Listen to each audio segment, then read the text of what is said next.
This week, we're going to be reading Dragons Love Tacos and Rosie Revere Engineer. So, first off, dragons love tacos. Hey kid, did you know that dragons love tacos? They love beef tacos and chicken tacos. They really love big, gigantic tacos and tiny little baby tacos as well. Why do dragons love tacos? Maybe it's the smell of the sizzling pan. Maybe it's the crunch of the crispy tortillas. Maybe it's a secret. Either way, if you want to make friends with dragons, tacos are key. Hey dragon, why do you love tacos so much? But wait, as much as dragons love tacos, they hate spicy salsa even more. They hate spicy green salsa and spicy red salsa. They hate spicy chunky salsa, spicy smooth salsa. If the salsa is spicy at all, dragons can't stand it. Why do dragons hate spicy salsa?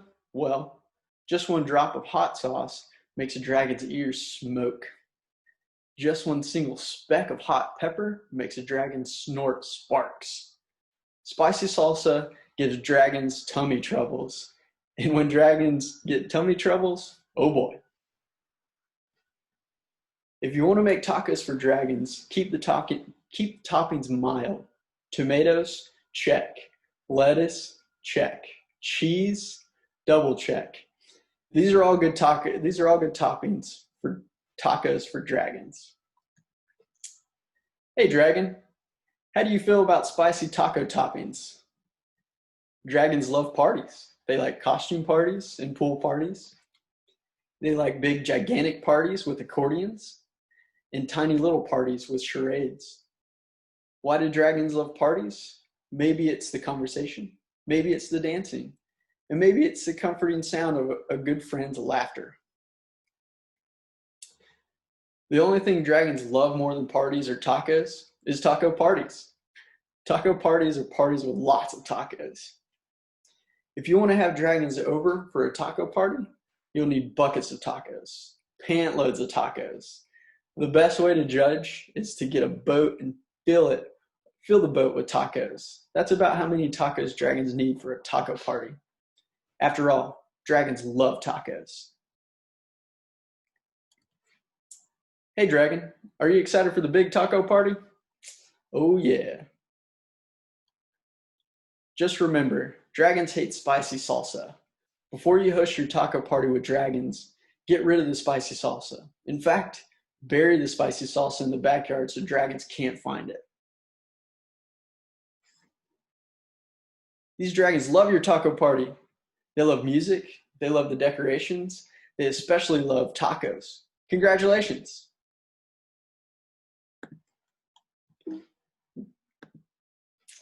It's a good thing you got rid of all that spicy. Wait a second, what are those little green things in the salsa? You didn't read the fine print? Totally mild salsa. Now with spicy jalapeno peppers. Dragons, listen to me. Do not eat those tacos. Those little green specks in the salsa, those are jalapeno peppers. They are super spicy. I know you love tacos, dragons, but you are not going to love those tacos. Do not let those dragons eat those tacos. Crunch, crunch, crunch. Too late. They burnt the house down. Why would dragons help you rebuild your house? Maybe they're good Samaritans. Maybe they feel bad for wrecking it. Or maybe they're just in it for the taco bricks. Tacos. After all, dragons love tacos. And that's it. Dragons love tacos. Super funny. Who doesn't love tacos? Right?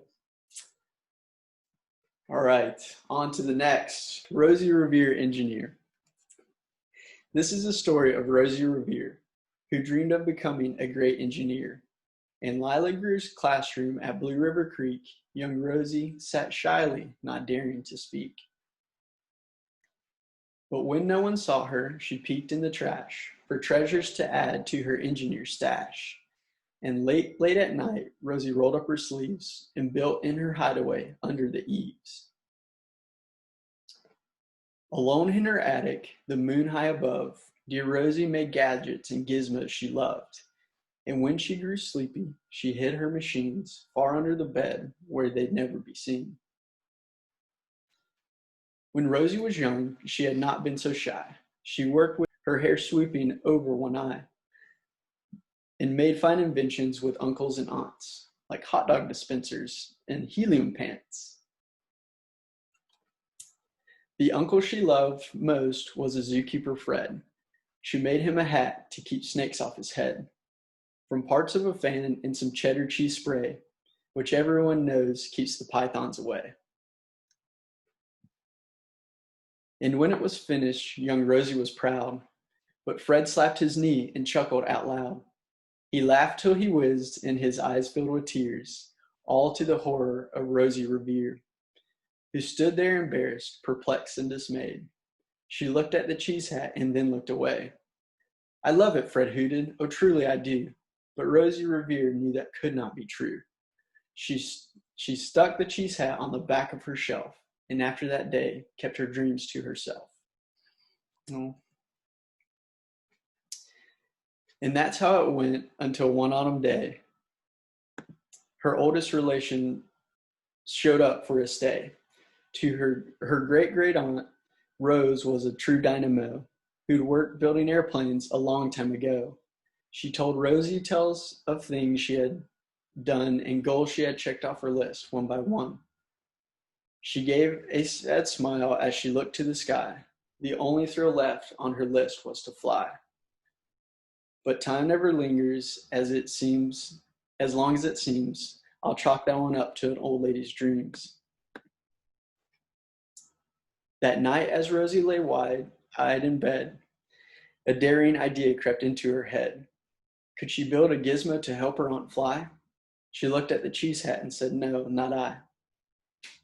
But questions are tricky, and so hold on tight.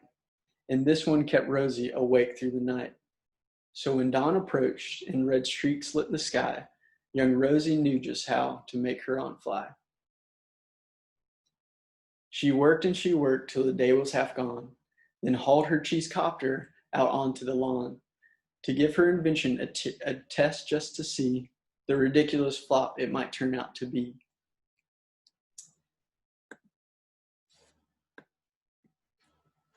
Strapped in the cockpit, she flipped on the switch. The Helio cheese copter sputtered and twitched. It floated a moment and whirled round and round, then froze for a heartbeat and crashed to the ground. Then Rosie heard laughter and turned round to see the old woman laughing and slapping her knee. She laughed till she whizzed and her eyes filled with tears, all to the horror of Rosie Revere, who thought, "Oh no, not ever again will I try to build something to sputter or spin, or build with a lever, a switch, or a gear, and never will I be a great engineer." She turned round to leave, but then great-aunt Rose grabbed hold of young Rosie and pulled her in close, and hugged her and kissed her and started to cry. "You did it! Hooray! It's the perfect first try. This great flop is over, and it's time for the next." Young Rosie was baffled, embarrassed, perplexed. "I failed," said dear Rosie. "It's just made of trash. Didn't you see it? The cheese copter crashed." "Yes," said great aunt, "it crashed, that is true. But first it did just what it needed to do. Before it crashed, Rosie, before that, it flew."